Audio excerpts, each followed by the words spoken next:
안녕 친구들. 나는 캐나다에서 C&드림 신문사를 운영하고 있는 토미야. 반가워. 내가 너희들보다 나이가 좀 더 많지만 그런 이유로 반말하는 건 아니고, 나이와 무관하게 사회에서는 뭐 다 같은 친구라고 생각하기 때문에 말을 편하게 하기로 했어. 그런데 말이지, 이런 주제를 가지고 일일이 존댓말을 쓰면 너무 딱딱해지고 의미 전달도 잘 안 될 것 같아서 존댓말 없이 그냥 친구와에게 말하는 거라고 생각하고 편하게 말할게. 우선 제목 그대로야.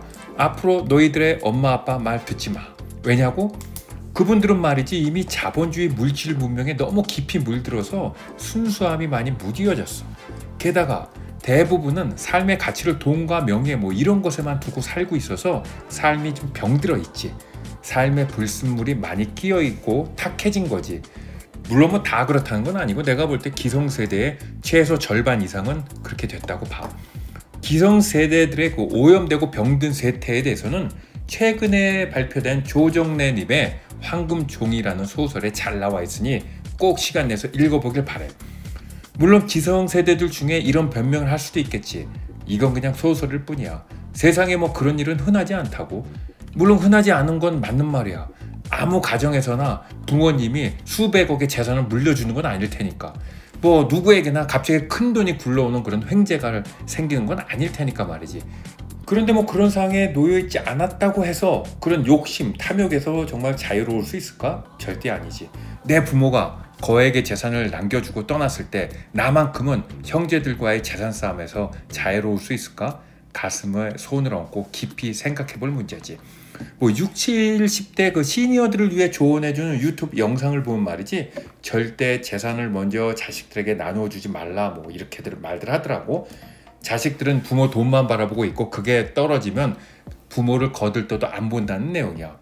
근데 실제로 맞는 말이지. 그런데 말이야, 그런 자식들 도대체 누가 만들어낸 거야? 자식들이 혼자서 그렇게 변질된 거야? 아니잖아. 그 부모들이 이렇게 만들었잖아. 이 세상에 돈과 사회적 주의가 최고이고 나머지의 가치들은 다 헌신짝처럼 갖다 버리라고 너희들한테 가르쳤잖아. 이제 와서 자식들에게 그런 행동은 나쁘다고 말하면 너희들 입장에선 억울하지 않겠니? 정말 안 그래? 이 영상을 보고 있는 너희들은 뭐 10대 혹은 20, 30대일 텐데, 너희들은 이미 그 부모들에게 영향을 받아서 오염되기 시작했어. 그래도 너희들에게는 아직 희망이 있다. 아직 젊고 또 몸과 뇌가 아직 말랑말랑하잖아. 너희들은 이제부터라도 엄마 아빠 말 듣는 대신에 너만의 확고하고 뚜렷하고 그리고 올바른 인생관을 세운단 말이지. 20, 30년 후에 내가 어느 자리에 있든지 항상 당당하고 흔들림 없고 항상 행복해질 수 있는 거야. 지금처럼 계속 엄마 아빠 말만 듣고 세뇌당하면 말이지, 아무리 돈을 많이 벌고 뭐 사회적 지위가 높아져도 너는 평생 행복을 갈망하는 배고픈 상태로 남게 될 거야. 항상 비굴하고 남의 것을 더 빼앗기 위해 황야를 헤매는 하이에나 떼 같은 거지. 그렇다고 해서 엄마 아빠를 너무 나쁘게 보지 마라. 그분들도 실은 할아버지 할머니에게서 배운 거 그대로 하는 것 뿐이야. 그러면 할아버지 할머니들은 왜 인생관이 오염되고 황폐되었냐고? 좋은 질문이야. 그분들도 솔직히 어쩔 수 없었어. 약 150년 전쯤에 조선은 이미 힘도 잃고 방향도 잃고 이리저리 표류했고, 그러다가 맞이한 아무랬던 일제시대, 비극적인 한국전쟁, 소름 돋는 군사독재 정권 시절을 다 겪어냈고, 90년대 말에는 뭐 IMF라는 큰 폭풍까지 만나면서 그분들은 살아남아야 했기 때문에 인생의 행복, 인간의 가치 뭐 이런 거 따질 계제가 못 되었던 거지. 그냥 생존 그 자체만으로도 힘들었던 거야.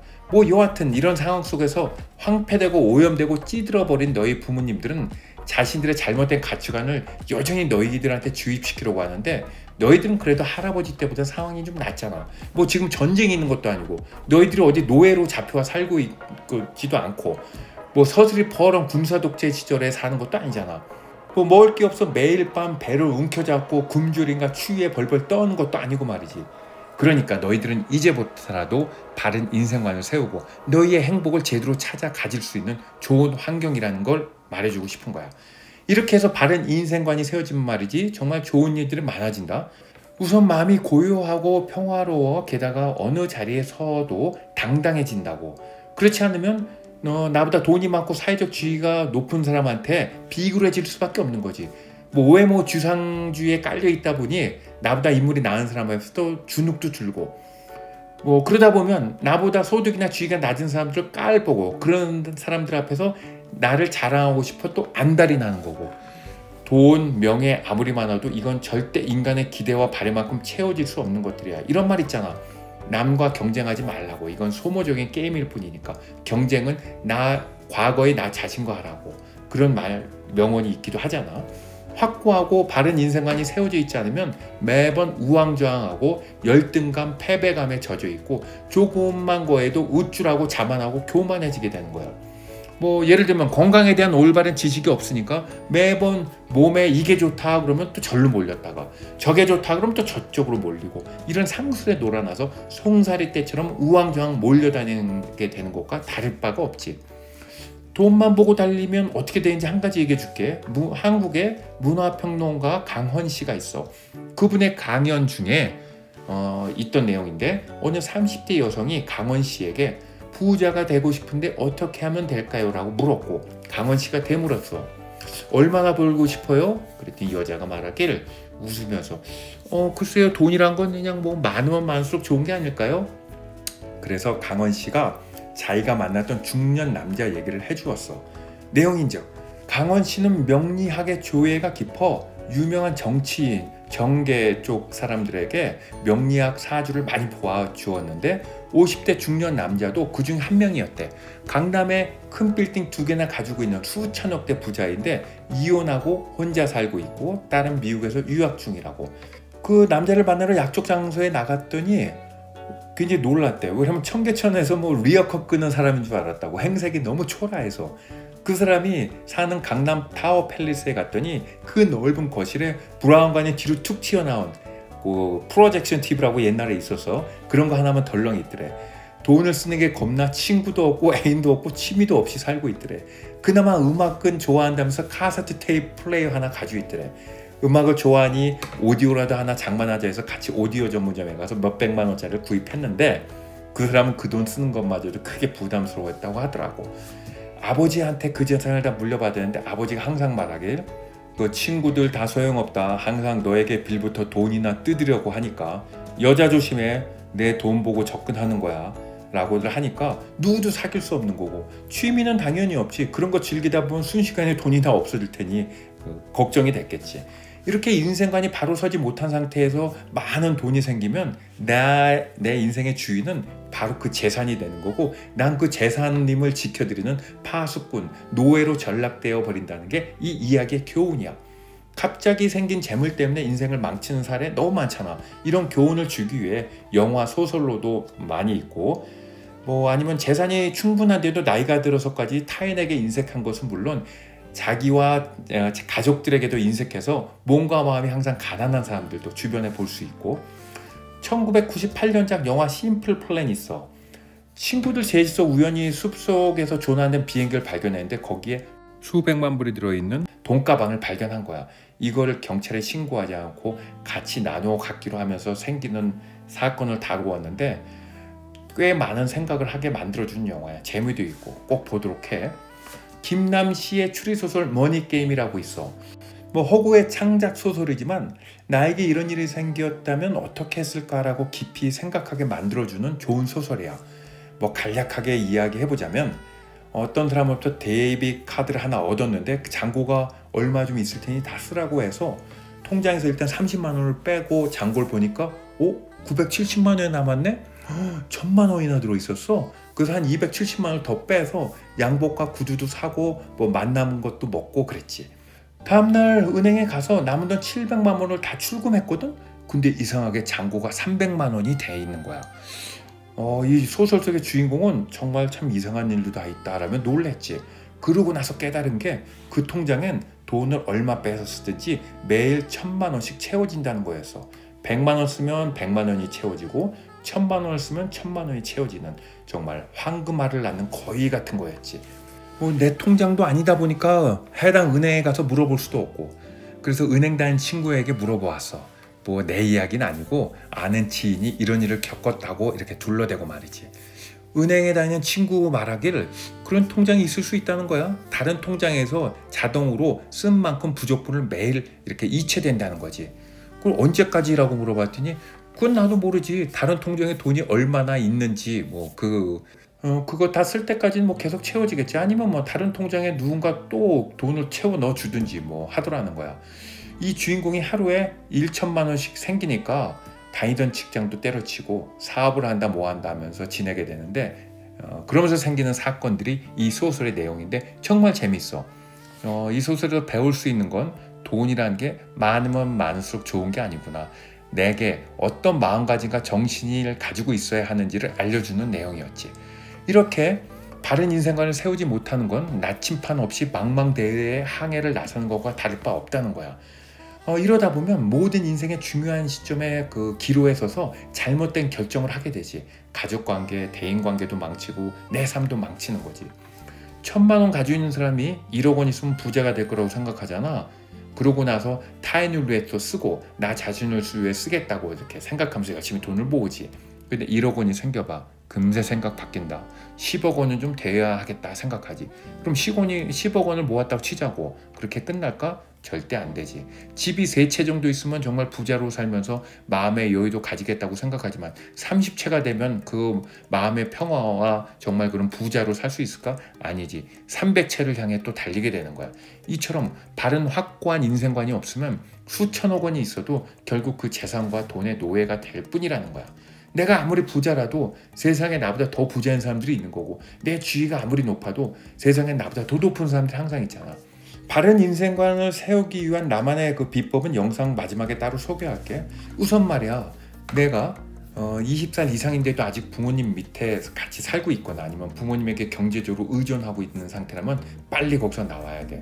그리고 뭐 공무원 시험이다 국가고시다 해서 수년째 부모님 돈으로 살고 있다면 시험을 포기하든지 아니면 내 스스로 밥벌이를 하면서 그 공부를 해. 그렇지 않으면 너는 오염된 부모로부터 절대 떨어져 나올 수가 없어. 그리고 취직이 안 된다 푸념하기 전에 주변을 돌아봐. 직장은 정말 많잖아. 그냥 혼자서 일하는 편의점 알바 그런 거 말고 좀 규모가 작더라도 중소기업에 들어가 일을 해. 너희들이 모두 다 큰 직장을 선호하고 이런 데 안 다니니까 중소기업이 발전하기 힘들잖아. 결국 다 뭐 외국인 노동자로 다 채워지게 되고 이제 와서 외국인 노동자 혐오하고 그럼 또 안 되지. 중국 속담에 이런 말이 있어. 날카로운 송곳은 언제든지 주머니를 뚫고 나올 거라고 말이지. 누구나 성실히 그리고 자기의 재능을 10분 발휘하면 어디서 있던지 두각을 나타낼 거라는 말이야. 당장 중소기업에 들어가 일을 해봐. 거기서 열심히 일하면 사장과 다른 직원들과 친분을 맺게 되고 또 그 분야에 대해서 알게 되고 또 인맥도 넓어지게 돼 있어. 그러면서 생각지 못한 인생의 큰 기회들이 또 오게 되는 거지. 큰 회사에서 안 뽑아준다고 매일 부모님 돈 축내가면서 먹고 노는 사람에게 무슨 인생의 기회가 오겠니? 그리고 지출부터 좀 줄이자. 일단 최신형 핸드폰, 고급 시계, 뭐 비싼 차, 명품백, 고급 브랜드 옷 이런 것에서부터 좀 자유로워져야 해. 이런 것에 집착하는 건 자본주의 시대에 돈 많은 사람들 밑에 노예로 사는 것뿐이야. 로마 시대의 폐에서 노예로 잡혀가 살거나 흑인으로 잡혀가 미국 남부 농장에서 평생 고생하며 일하는 노예와 뭐가 다르겠어. 최신형 핸드폰, 신형 자동차가 나오면 유튜브에서 앞을 다투어 뭐 스펙이 어쩌고 저쩌고 떠드는데 그건 우리를 계속 노예로 묶어두려는 자본주의의 수법일 뿐이야. 솔직히 우리들에게 그런 최신형이 왜 필요해? 1, 2년 된 구형폰이라도 찾아봐. 불과 1, 2년 전에 최신 폰이었던 것들이라고. 명품백, 브랜드 옷, 비싼 차 이런 거 다 사치와 허영이야. 비싼 물건만 쫓는 건 내 인생의 행복에 큰 방해만 될 뿐이야. 이런 것들 나중에 내가 진짜 경제적 능력이 되었을 때 사도 늦지 않아. 지금은 빠듯한 수입으로 이런 비싼 곳에 현혹되어 노예로 살면 안 된다는 말이지. 솔직히 과거에는 자식들 뭐 여러 명 낳았고 먹고 살기 힘들어 제대로 된 환경에서 키우지도 못했어. 그렇지만 지금 먹고 살만해지고 모두 자녀 한 명만 낳다 보니 너희들이 집에서 애지중지 대접을 받고 컸잖아. 그러다 보니 아무래도 자립심, 독립심이 과거에 비해서는 낮아진 건 솔직히 인정해. 이건 너희들 잘못도 아니고 그래서 경제적으로 독립하는 게 두려울 거야. 그렇지만 너는 할 수 있어. 절벽에서 뛰어내려야 해. 너희들에게는 삶의 가장 중요한 젊음이 있잖아.